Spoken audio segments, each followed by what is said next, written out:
Okay, welcome. Here we have something very interesting.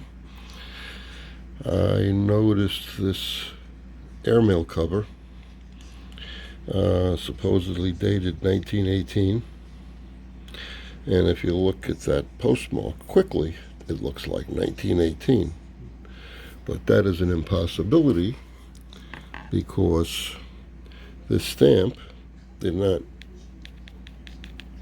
get issued until June 30th, 1934. So that's an impossibility. Some knucklehead wrote 1918 with a ballpoint pen over here, assuming this was 1918, not even considering the age of the stamp didn't come out for years yet, 1934. If you look at this extremely carefully, you could see that that's actually 1938. See if we can get close in there. See, that's a 1938. You can see the 3 is right. Oh, let me get a pointer here. The 3 is right on the crease of the paper of the stamp. So the die that had the date on it was right on, and it just didn't print onto the paper. It's obviously tied to the. You see how there's little skip marks here? There. You see all these skip marks coming off the stamp. Probably it could have been a roller that rolled. Could have been something that stamped on it and it didn't press hard enough to overcome the edge of the stamp, which is why you don't see the rest of the 3. As you can see, the part of the 3 that's missing is exactly where the blank spot is. Okay, so that's 1938. Now, the guy who wrote this used a ballpoint pen. And there's only one way that I know of to remove that. And it needs to be very gently scraped with an X-Acto knife, just like this. And we're going to give it a shot and see how it works. Okay, I'm going to try to get this down there as far as I can. I don't know. Okay, get some light on here like this. Maybe you can see it better. Dust in the way there.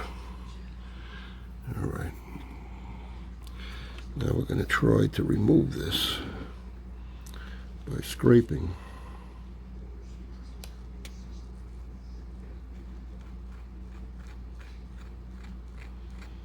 This has got to come off.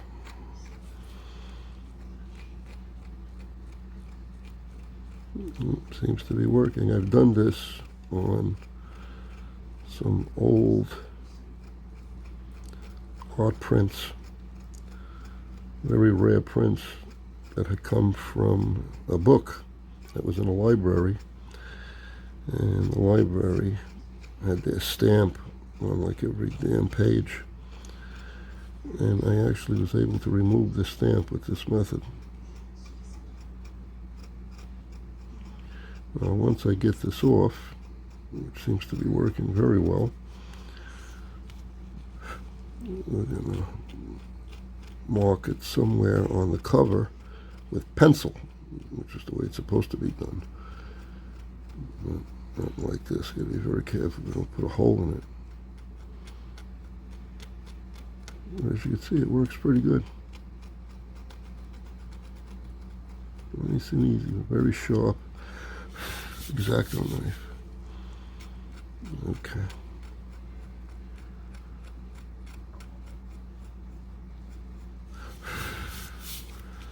So as you can see, we got that erroneous postmark off the cover. Can't believe somebody did this.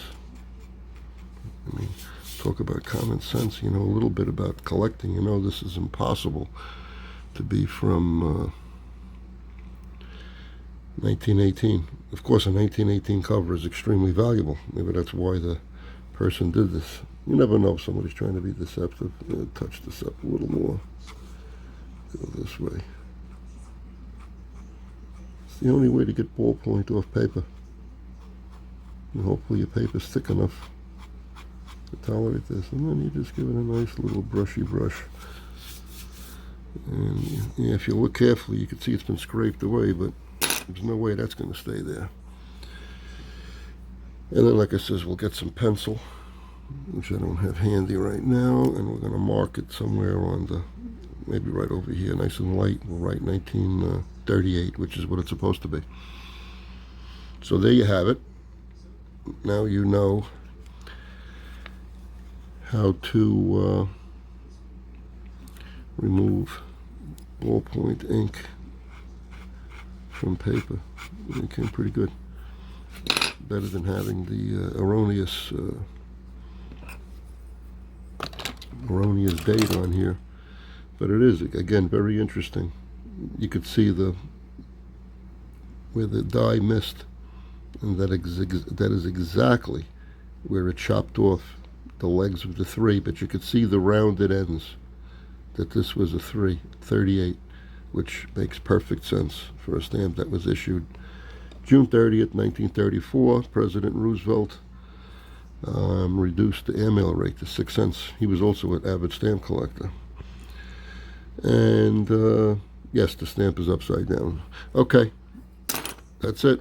Take care. Okay, so now it's all cleaned up. We can barely tell.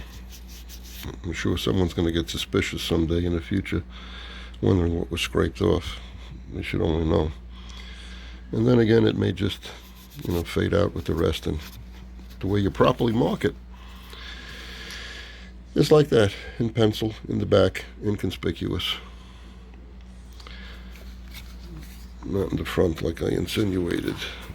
You actually do it in the back. You don't want to deface the front of the cover, so that's how you correct an incorrect cover.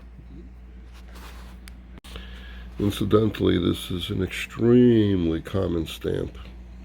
They made over 300 million of this stamp. Here, let's turn it over so you can see what it looks like. We've been looking at it upside down. There it is. 300 million of that stamp. So you can get them unused, used. I mean, then, like I said, millions and millions of them. So there's no shortage of them.